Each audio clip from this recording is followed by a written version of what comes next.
Ser Podcast.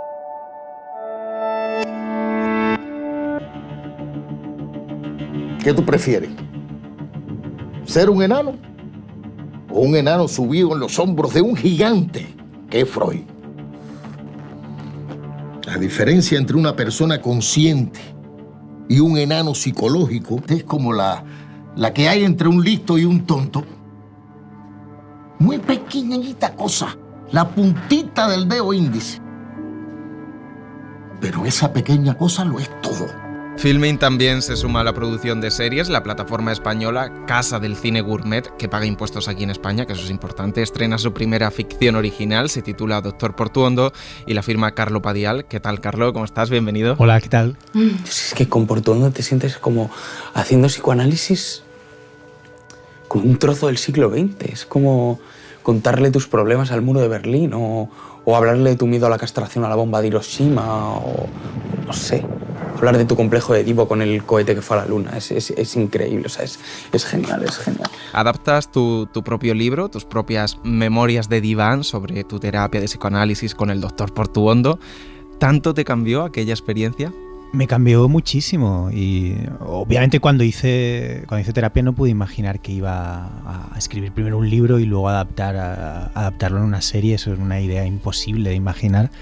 Pero sí, me cambió muchísimo. Era una persona, yo debo decir que yo era una persona, y sigo siendo, muy neurótica, pero en aquel momento hasta el punto como de paralizarme, ¿no? y de casi incapacitarme para vivir. En lo más sencillo era incapaz como de entrar en una tienda y salir con cierta fluidez, o hasta las cosas más básicas me costaban mucho por lo neurótico que era, y Portuondo me ayudó de una manera muy práctica y objetiva a poder, convertirme un poco en persona, como él decía, ¿no? Era una persona extraordinaria.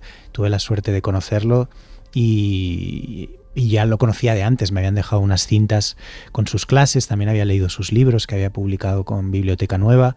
Yo creo que fue de los primeros divulgadores del psicoanálisis en España, en un momento en el que todavía era una cosa un poco insólita, y sus libros sobre Freud, sobre Melanie Klein, sobre Rorschach se hicieron bastante populares, con lo que era una figura que ya conocía antes de haber podido acceder a la terapia, y me sentía un privilegiado, claro.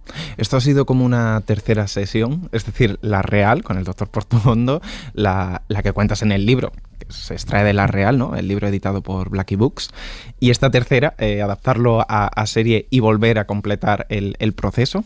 Totalmente, y con el añadido de que en cada fase de estas terapias te pillan un punto diferente de tu vida, ¿no?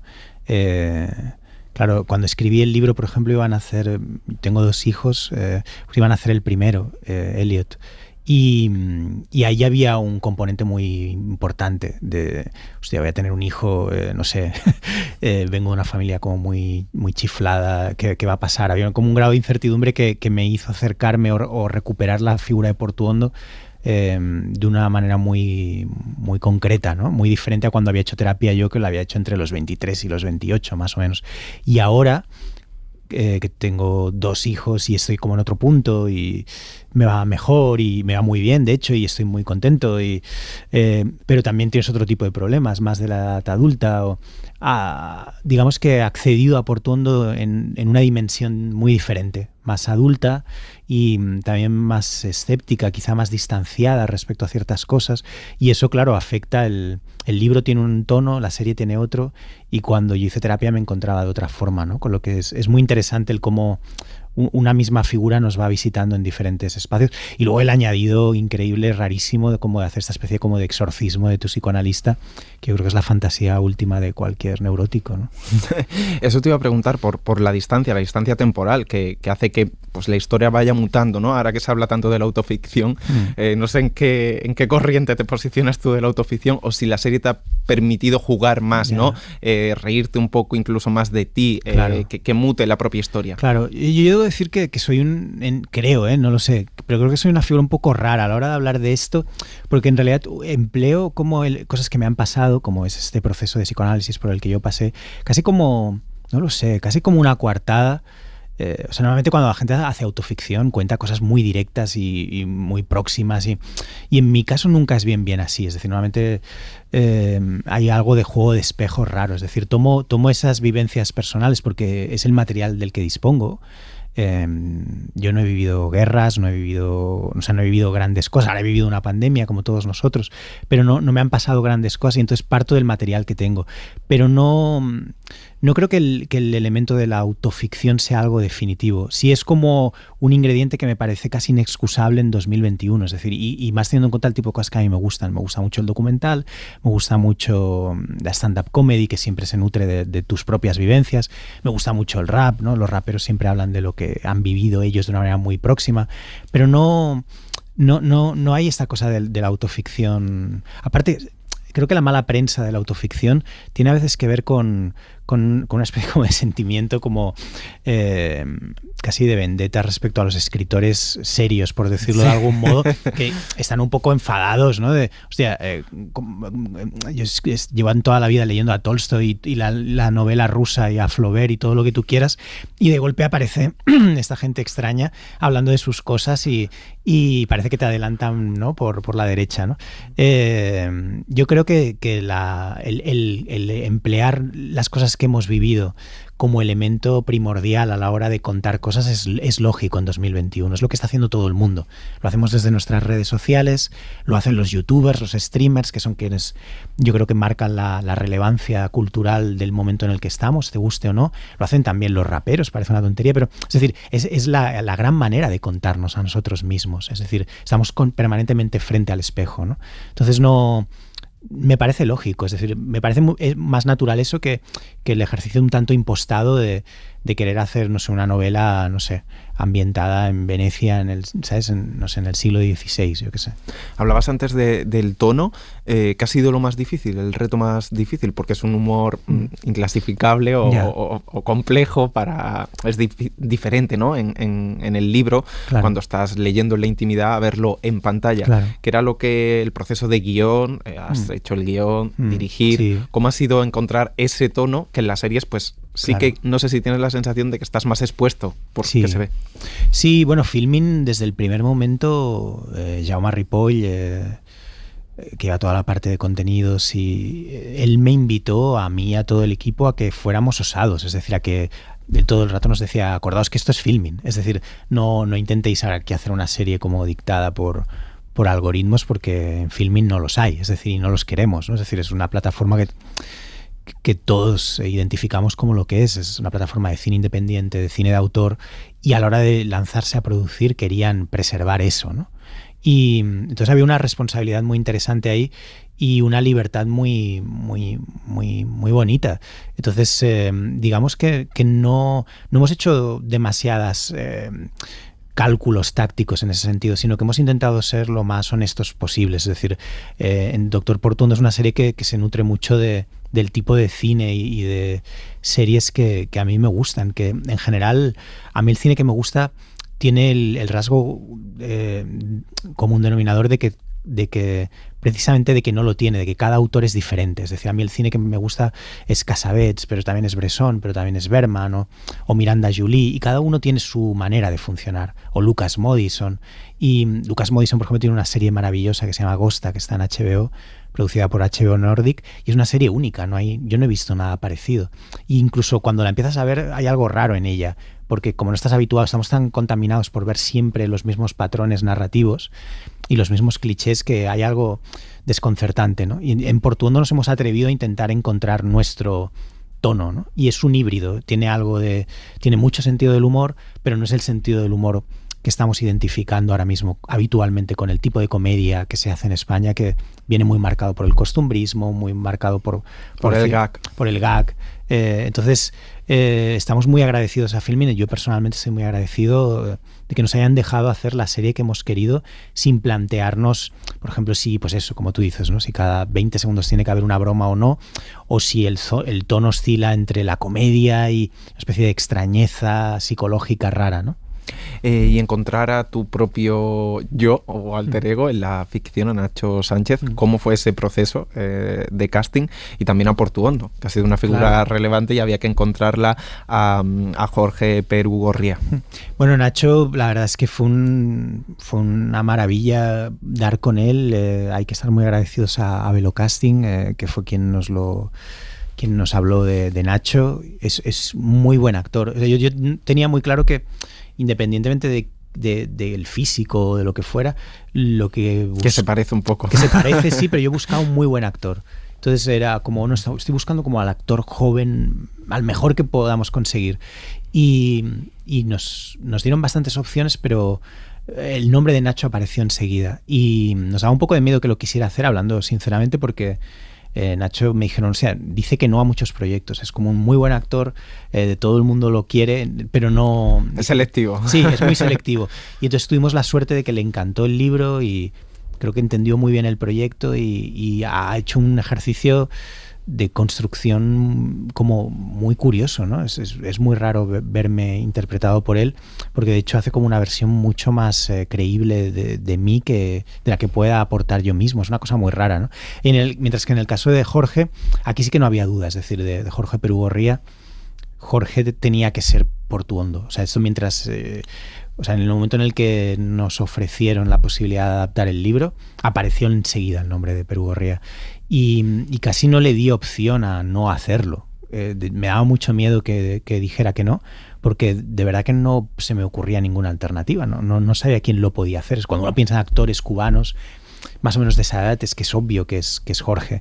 Y entonces hablé con él por teléfono, le llamé a Cuba y no le di opción. Le dije, tú eres el doctor Portuondo y tienes que hacerlo tú. Y yo creo que me vio como me vio como un fanático absoluto, que me dijo, sí, no, yo soy el doctor Portuondo. Y también, por suerte, le habíamos enviado el libro, también le había gustado y quiso hacerlo, ¿no? Y llega en un momento, comentabas antes la pandemia, ¿no? En el que, bueno, la salud mental pues está en el centro del debate público o está en el Congreso de los Diputados, que eso ya es importante. ¿Hay también en la serie, o querías, una mirada sarcástica a esos libros de autoayuda? Ese espíritu naif de si puedes, si quieres, puedes. Tanto la serie como el libro es una especie de anti-ayuda, o sea, como es la anti-ayuda, es decir, no... Todo el libro y la serie también todo el rato te está como planteando más problemas en vez de soluciones. Es decir, que es un poco lo que es el psicoanálisis. El psicoanálisis es lo contrario de la pastilla, es lo contrario de lo que dices tú de los libros de autoayuda. El psicoanálisis no te plantea ningún tipo de resolución a lo que te sucede, al contrario, te plantea más preguntas y más problemas, ¿no? Cuanto más consciente eres, más sufres, ¿no? Y de ahí la poca popularidad que ha tenido durante muchos años recientemente, porque estamos en un momento de tal premura, de tantas prisas, que la idea de pasar 5 años haciendo terapia, buscando en tu interior a ver quién eres y qué quieres y por qué repites ciertos patrones, no es lo que solemos querer, ¿no? Entonces, sí, algo de eso hay es una especie de serie más de anti-autoayuda, ¿no? No te va a ofrecer ninguna solución, y sí que había algo de juego con eso. Pero al mismo tiempo hay algo bonito ahí. Yo creo que el doctor Portuondo era alguien que... Yo, de unas cosas que más apreciaba de él era que había sintetizado todo el psicoanálisis y era como un sabio, había sintetizado la vida en fórmulas muy sencillas, y esas fórmulas muy sencillas están en la serie, están en el libro, y creo que te pueden ayudar, ¿no? En cierto modo, ¿no? Conforme iba viendo la serie, que he pasado por diferentes etapas viéndola, los 6 capítulos, en algún momento pensaba, de tercer, cuarto capítulo, pensaba, digo, este chico, cuanto más nos pensamos, más problemas tenemos. Claro. No sé si esa idea es reaccionaria hoy. No, es así. Es lo que me pasó a mí. Cuando empecé a hacer terapia, se produjo el efecto rarísimo fui hiperconsciente como de las paradojas de la vida, y de eso va el libro y va la serie. Es decir, mejoras tú y empeora la gente a tu alrededor, pero no es que empeore la gente a tu alrededor, sino que es lo que dice Portuondo en la serie, que se desincronizan las neurosis, por decirlo de algún modo, ¿no? Si tú tienes una pareja y tú creces y creces, no quiere decir que sea para mejor necesariamente, sino que evolucionas en una determinada dirección, esa simetría neurótica se rompe, ¿no? Y lo mismo pasa con tu familia, ¿no? La familia a la que detectó, por ejemplo, que yo empezaba a hacer terapia, se pusieron alerta, ¿no? De algún modo es como si estuvieras levantando la alfombra familiar, ¿no? Y eso sí, porque ahí hay una brecha en lo de la terapia, es verdad, que ahora se está abriendo el melón, pero hay una brecha generacional enorme. Sí, y siempre ha habido una desconfianza, yo creo que especialmente en España la hemos tenido, es decir, siempre no se ha visto como, yo creo que en Francia o en Inglaterra o en otros países, como un síntoma casi de un rasgo civilizado, ¿no? no, estoy haciendo terapia, está bien, es un complemento, no va de más que eso, ¿no? En cambio aquí siempre se ha visto como, pero a ti no te hace falta, ¿para qué? No lo hagas, hay como ese escepticismo, ¿no? Y es cultural, yo creo que tiene que ver, son cuestiones puramente culturales. Entonces, sí, la serie tiene algo de eso. Y respondiendo un poco a lo que planteabas antes, que no te lo había respondido, yo creo que la serie llega a un punto muy interesante, es decir, a mi alrededor todo el mundo está fatal.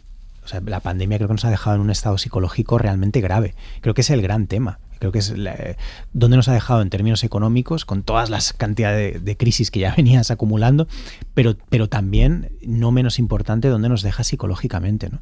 La gente está, yo creo que los meses del confinamiento les han llevado como a replantearse, a todos, ¿no? A replantearnos qué estábamos haciendo con nuestra vida, a todos los niveles, a nivel afectivo, laboral, y eso yo creo que nos ha hecho salir del confinamiento como muy nerviosos, ¿no? La gente está haciendo lo que en psicología se llama un acting out permanente, ¿no? Yo veo a todo el mundo cambiándose de piso, yéndose de las ciudades, cambiando de pareja, cambiando de trabajo, ya no me gusta ese trabajo.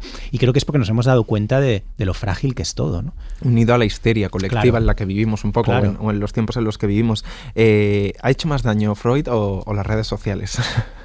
Bueno, Freud yo creo que es uno de los...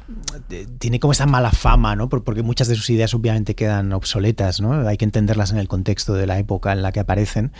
Pero yo creo que, como decía Portuondo, yo creo que Freud era un genio. Creo que es una de las figuras clave occidentales de los últimos 200, 300 años, como otras de otro signo, ¿no? Como puede ser Nietzsche, te gusten o no, ¿no? Es decir, puedes opinar lo que quieras, ¿no? Pero es indudable cómo han marcado la cultura, ¿no? Y no sé, el descubrimiento o la popularización de la idea del inconsciente, la interpretación de los sueños, etcétera, etcétera, ¿no? Pero sí que es verdad que en cierto modo tiene que ser revisado, y las redes sociales yo creo que en este punto creo que son más nocivas que otra cosa. Es decir, yo personalmente estoy como muy harto de las redes sociales. Siento que es algo que nació como una cosa positiva y que ahora mismo es algo casi como estar enganchado al tabaco, ¿no? Yo estoy deseando poder irme, estoy deseando acabar la promoción de Portuondo e irme una temporada de las redes sociales, porque me parecen terribles el punto en el que la gente está muy enfadada. También está esa idea tan interesante y estudiada de si somos lo que vivimos o la vida que nos contamos. Es decir, que todos construimos ficciones en realidad alrededor de nuestras vidas. Había esa intención de poner al espectador también frente al espejo. Se ha hablado mucho, por ejemplo, de Fleabag, ¿no? Como la cuarta pared es una manera de Phoebe Waller-Bridge de hacer partícipe al espectador de su propia terapia o convertirlo en su propio terapéutica. Yo me he visto viendo que soy un neurótico del papel de cocina, no tanto del queso, pero ¿cómo es eso? O sea, ¿qué esperas del público ante el espejo? Sí, la serie se abre con la frase del paciente diciendo que, según el psicoanálisis, una persona sana es aquella capaz de contar su historia, y el resto de los 6 capítulos va de la imposibilidad precisamente de contar la historia. Es decir,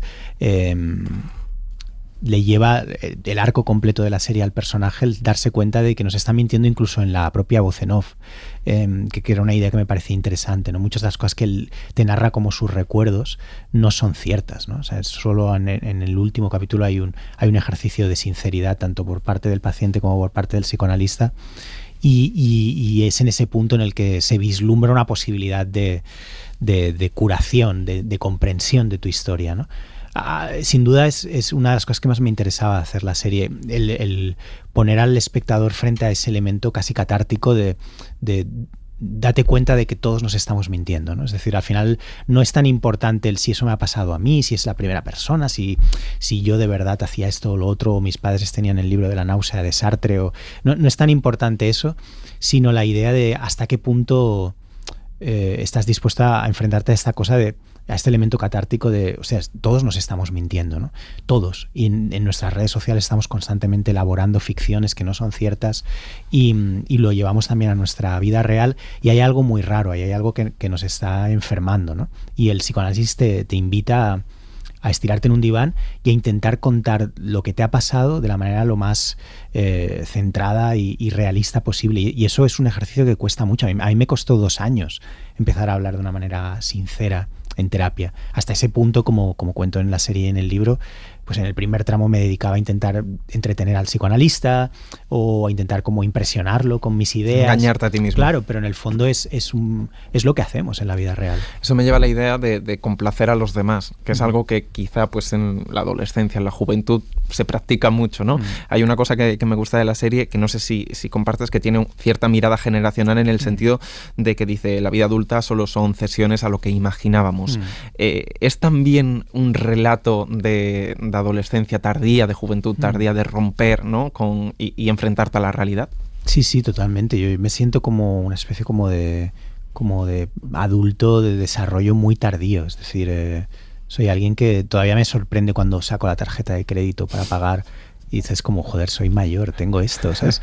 Y siempre estoy como esperando que me frenen, ¿sabes? Como, eres un niño, para, ¿sabes? Y hay algo ahí, ¿no? De conducta muy, muy infantil, que yo estoy de acuerdo, que creo que determina bastante o por no decir varias generaciones. Creo que ya somos varias generaciones las que nos han como mimado mucho, ¿no? Viniendo de donde se venía, y creo que hay como una especie como de dificultad de asumir la vida adulta con todas sus consecuencias. Y es verdad que la serie aborda mucho eso, y especialmente en contraste con una figura como la del Dr. Portuondo. A mí esa era una de las cosas que más me gustaba, ¿no? El contraponer esa figura que creo que nos representa a todos, seamos hombres o mujeres, poco esta gente como que podemos tener entre 20 y algo y 40 y algo, que en el fondo no nos ha pasado nada, que vivimos en ciudades, que no sé, que somos como genes recesivos casi, y frente a estas figuras como del siglo pasado que representa el Dr. Portuondo, que han vivido pues eso, exilios, guerras, grandes conflictos, ¿no? Y hay como una especie de... A mí eso siempre me pasa cuando veo documentales o eso, hostia, realmente son como gente, ¿no? Incluso, no sé, ves a un tío como de 30 años y parece que tengas 20 años más que yo, ¿no? O sea, han vivido más, o han vivido de otra manera, o la vida ha sido más dura. Entonces, ese contraste me parecía muy, muy potente, ¿no? Dices, o has dicho, que no entiendes que un cómico no esté en el centro de la broma. Tú has trabajado, pues, has hecho película con Berto Romero, que también tiene un cameo en la serie, has hecho tus primeras películas, documentales, el de Wismichu, que nos lo pasamos muy bien, y también muchos vídeos para Playground, por ejemplo, que eran heavies, que tenían un humor heavy. ¿Cómo vives esta época en la que se está reconfigurando esto de que llaman los límites del humor? Ya. Bueno, claro, es un tema que podemos hacer un podcast aquí de 2 horas y media y nos quedaría cosas que tocar. No sé muy bien cómo decirlo de una manera resumida. Es decir, para mí el humor es el espacio... Para mí siempre el humorista ha sido la persona más inteligente de la sala. Siempre lo es, siempre creo que lo ha sido. La mayoría de la gente más inteligente que yo conozco son humoristas. No hace falta decir nombres, pero Berto, sin ir más lejos, es una de las personas más inteligentes que conozco. Miguel Noguera, otra de las personas más inteligentes que conozco. Julián Hennison, de Canódromo Abandonado, Lorena Iglesias, etcétera, etcétera, etcétera. El humorista suele ser el más inteligente, por lo tanto suele ser la persona que te puede hacer un análisis más lúcido de la sociedad, de las situaciones que vivimos. Yo creo que ahí tienes un caudal que es más necesario que nunca. Es decir, eso no hay que confundirlo. Yo creo que a veces se mezclan demasiadas cosas en este tipo de debates. No hay que confundirlo con ideas totalmente caducas de lo que debía ser el humor. Es decir, a veces hablando de este tipo de cosas se mezcla la libertad de humoristas geniales, como pueda ser Dave Chappelle, con gente muy horrorosa y muy cutre que hace monólogos tipo en la chocita del loro, ¿sabes? Es que no mezclemos cosas, ¿sabes? Es decir, yo creo que cuando Chappelle o Duke Stanhope o tantos otros humoristas que juegan duro, es decir, que juegan al límite del reglamento, te plantean ciertas cosas, lo están haciendo para probarte, del mismo modo que lo hacía Richard Pryor o George Carlin, ¿no? Mientras que todos estamos totalmente a favor de dejar atrás el humor horrible basado en tópicos, en machismos y demás, ¿no? Pero creo que no hay que coartar la libertad del cómico o del artista de ser totalmente libre, ¿no? Leía una entrevista hace poco a David Cronenberg, al director de cine, y decía, es que solo entiendo hacer cine. O sea, desde el momento en el que tú al cineasta, pero yo creo que es extensible a cualquier artista y también a los humoristas, les cortas la posibilidad de transgredir e incluso de pasarse de la raya, deja de tener sentido eso, ¿no? Y pasas a hacer como otra cosa, ¿no? Que es un poco lo que yo a veces veo en ciertas cosas de humor o ciertas manifestaciones de humor o novelísticas o cinematográficas que no me interesan nada, que es gente que está haciendo como agenda, o es gente que está haciendo como, de algún modo está como levantando la mano, como yo estoy aquí todo medido. Y mi ideología es esta, no te preocupes, soy de tu cuerda. A mí ningún director o humorista que me guste hace eso. Lynch no le voy haciendo eso. Y del mismo modo a George Carlin, por ejemplo, que es uno de mis humoristas favoritos, nunca le vi hacer eso. Era una figura libre y podía ofender a gente tanto de un lado como de otro. Yo personalmente puedo tener una ideología muy progresista, pero en las cosas que hago no hay ideología. Para mí no es lo más importante. Lo importante son las ideas, ¿no? Y el expresarlas con gran libertad, ¿no? Entonces nunca tengo en cuenta si voy a ofender a alguien. Me da exactamente igual. O sea, tampoco veo ningún problema en ofender a alguien. O sea, hace poco hice un vídeo en Playground en el que pedía por favor cerrar los Decathlon porque no me gustan y porque pensaba, no sé, porque, bueno, da igual, no me voy a contar el vídeo, pero como se enfadó mucha gente del Decathlon, no sé qué, y es como, bueno, esto es ridículo, ¿qué más da? O sea, yo quiero que cierren el Decathlon, pues ya sé que no lo vais a cerrar, pero no tiene nada de malo, ¿sabes? No, es divertido que salga un tío y diga eso. Creo recordar que en la contra del libro decían algo así como el Woody Allen español. No sé si tú te sientes así o cómo Woody Allen, en esta mezcla de humor tan particular y filosofía o referencias que cuentas, ¿tú te sientes así o ha sido una referencia en tu vida y en tu creación? Bueno, ¿o no? Yo nunca se me ocurriría compararme con Woody Allen. Ya me gustaría a mí tener una peli de las malas de Woody Allen. De la gente que dice como, lleva de estas, otra de Woody Allen. Es de las terribles. Bueno, pues yo espero algún día, antes de retirarme, tener una de esas. O no te digo ya Hannah y sus hermanas o Delitos y Faltas. Esto ya lo veo inaccesible. Pero no se me ocurriría jamás compararme. No se me ocurriría en general compararme con nadie. Es decir, me parece una presunción terrible. Nunca lo haría por máximo respeto a... Creo que es muy difícil hacer cualquier cosa. Creo que es muy difícil tener 10 obras maestras como tiene sin duda Woody Allen. Pero dicho esto, no es una referencia directa, por ejemplo, en Doctor Portuondo. No lo es. No lo es para nada. Es decir, Doctor Portuondo en la serie tenía mucho más... yo sé que viendo el anuncio del proyecto uno puede pensar como, bueno, es una comedia urbana, neuróticos, Woody Allen, etcétera, pero tú que la has visto, yo creo que lo podrás confirmar. Realmente yo tenía más en mente por el tipo de cine que estoy viendo y tenía más en mente como el cine que se hacía en los 70 y principios de los 80 en Estados Unidos, que era un cine cómico muy libre y de producción independiente. Pensaba en las pelis americanas de Louis Malle, como Mi cena con André, o en Modern Romance de Albert Brooks. Pensaba en películas así. Son pelis que me parecen maravillosas.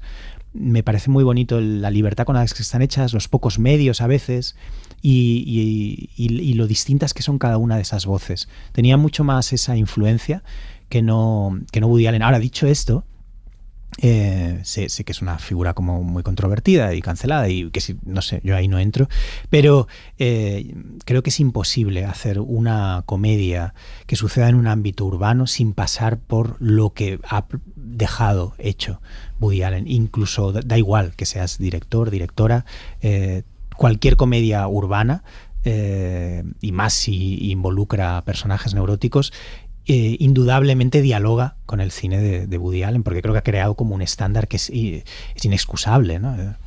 ¿Sigues teniendo sueños recurrentes? No sé en qué momento estás, en el que vuelves a EGB, en el que entregas un Goya o en el que sigues escuchando a Portuondo. No, sigo teniendo...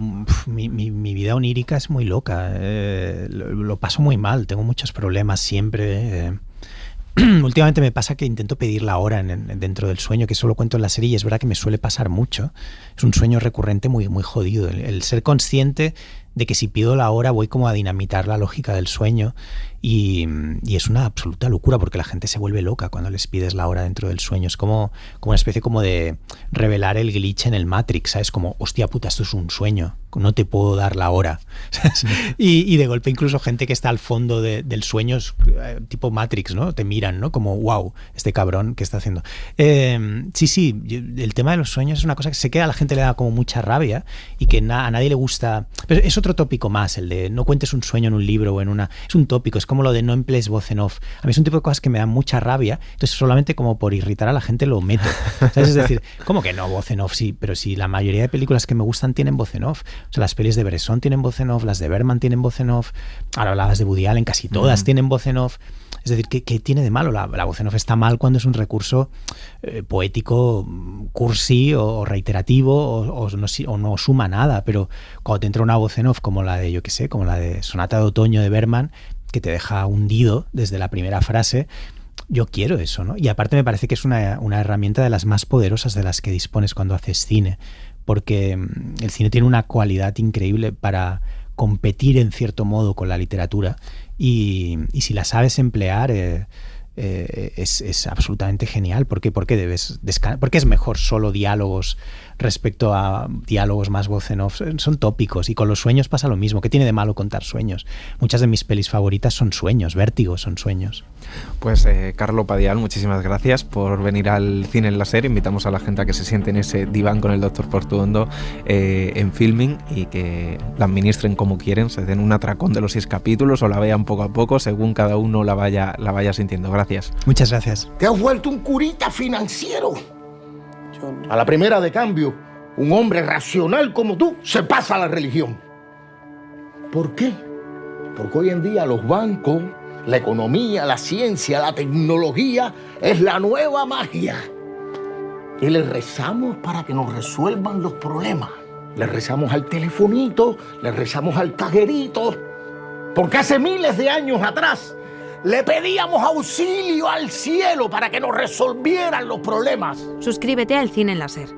Escúchanos en directo en Láser los sábados a las 7:30 de la mañana y los domingos a las 3 de la madrugada. Cadena SER. La radio.